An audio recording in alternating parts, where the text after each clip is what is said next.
Bwana Yesu asifiwe. Si kweli kwamba kanisa halitopita dhiki kuu. Kuna vitu ambavyo vimekuwa vikifundishwa katika makanisa au katika dini, na watu wanaaminishwa au watu wanaamini kwamba kanisa la Mungu halitopita dhiki kuu. Kabla ya machafuko au vita ya tatu ya dunia kuwepo au dhiki kuu, kanisa litakuwa limeshanyakuliwa tayari kwenda mbinguni. Bwana Yesu asifiwe. This is the lie from the pit of hell. Huo ni uongo uliotoka katika shimo la kuzimu. Biblia haisemi vitu vya hivyo, na ukweli hauko katika namna hiyo. Yesu alileta mambo matatu. Alileta kweli, alileta njia, na alileta na uzima. Akasema mimi ndimi njia ya kweli na uzima. Njia, kweli na uzima. Sasa leo nataka niseme kweli kuhusu jambo hili. Si kweli kwamba eti kanisa halitopita katika dhiki kuu, kwamba watu wa Mungu watanyakuliwa. Na watu wengi ambao wanaitwa wa Kristo, wengi wao wakati huu wamekaa wakisubiria unyakuo, wakisubiri kwamba Yesu atakuja kuwanyakua na wao watakuwa mbinguni. Kwa hiyo wakati dhiki kuu inatokea duniani, wao hawatokuwepo au kanisa halitokuwepo. Narudia tena, this is a lie from the pit of hell. Huo ni uongo. Na mbinu hii ya uongo shetani ameitumia sana kwenye nyakati hizi au kwenye kanisa la Mungu, na kuwafanya watu kuwa dhaifu, na kuwafanya watu kuwa wavivu, na kuwafanya watu kuishi kawaida, na kuwafanya watu kuwa natural men, kuwafanya watu kuwa watu wa kawaida, ordinary men.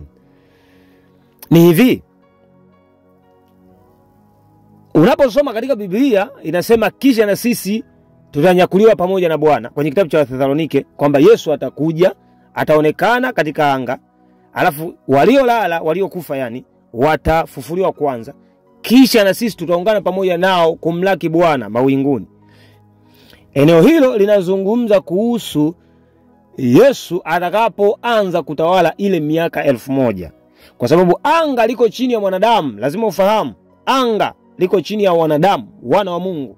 Kwa Yesu atakapokuwa anakuja, wana wa Mungu tutampokea Kristo, tutamkaribisha Kristo katika anga, kwa sababu anga liko chini ya mtu, liko chini ya mwanadamu, liko chini ya wana wa Mungu. Sasa napoenda kumkaribisha Yesu kwa ajili ya kutawala miaka 1000, lakini si kwa ajili ya kunyakuliwa.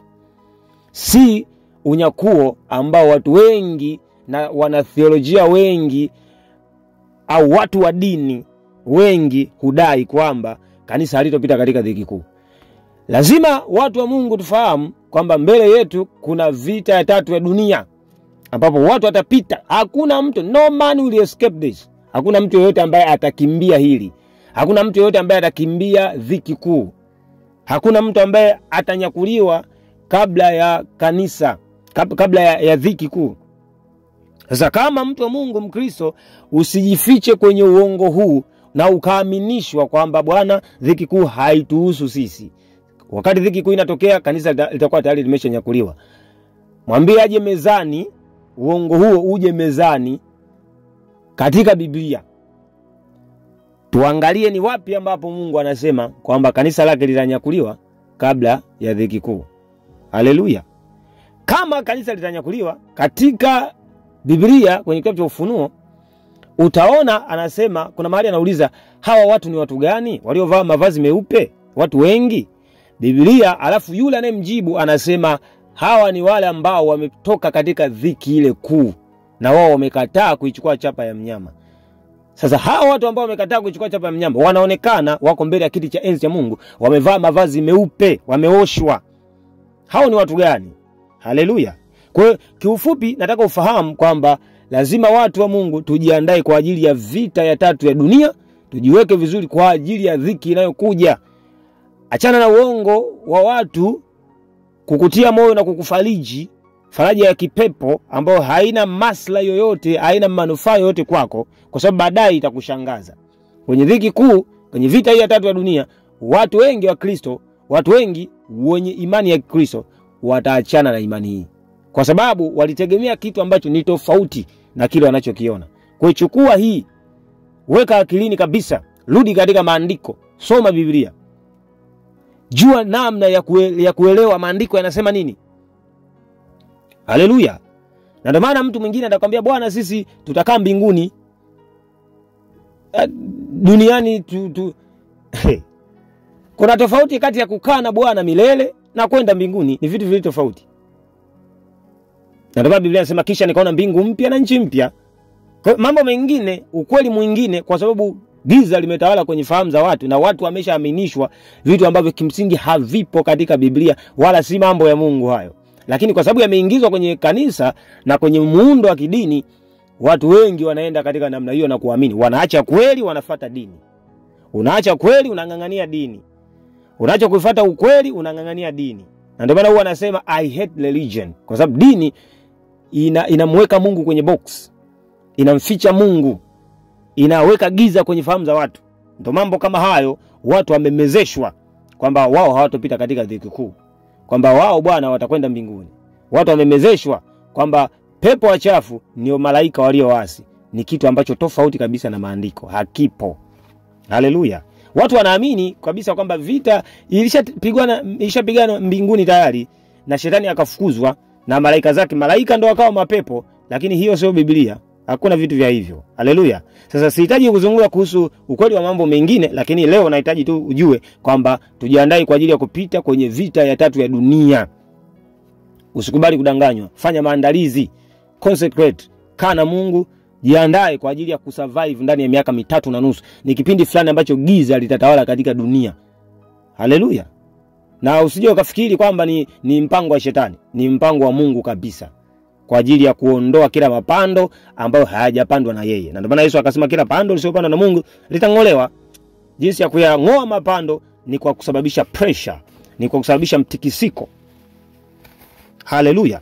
Alafu watu wa Mungu walio pamoja na Mungu, hao watu watalindwa supernaturally. Huwa mara zote nasema kutakuwa kuna angels intervention. Watu watalindwa na Mungu nyakati za mwisho. Watu watalindwa na Mungu. Biblia inasema mabaya hayatokupata wewe wala tauni hayatosogea imani. Na ndio maana siku moja nilisema kaa na Zaburi ya 91:1 hadi 16. Pale Mungu kuna vitu anasema ni kwa sababu ya nyakati za mwisho katika dhiki kuu.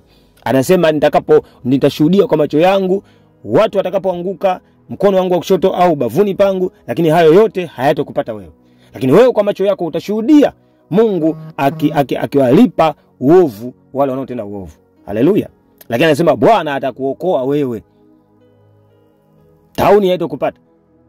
Ni vitu ambavyo vinazungumzwa kuhusu dhiki kuu, ni kuhusu ahadi za Mungu kwenye dhiki kuu.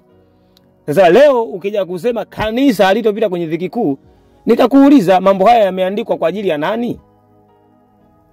Kwa lazima tukae na maandiko, tukae na Biblia. Of course, unaweza ukaa na mambo mengi, unasema hii jambo mbona kama hapana. Njoo mezani. Njoo na Biblia mezani na kile unachokijua wewe mezani. Njoo tuongee. Njoo tuiangalie Biblia inasema nini. Lakini katika uhalisia na ukweli kabisa, kanisa litapita kwenye dhiki kuu, kanisa litaingia kwenye vita ya 3 ya dunia, na hii ni mambo ya dunia nzima. Baada ya miaka 3.5 itatawala amani. Nuru ya Bwana itatawala. Haleluya. Tufahamu mambo hayo. Kwa chukua hiyo kwamba dhiki kuu hakuna mtu atakayenyakuliwa kwenda sehemu yoyote eti kwamba asipite kwenye dhiki hii. Hakuna mtu yoyote ambaye asipite kwenye dhiki kuu. Amen.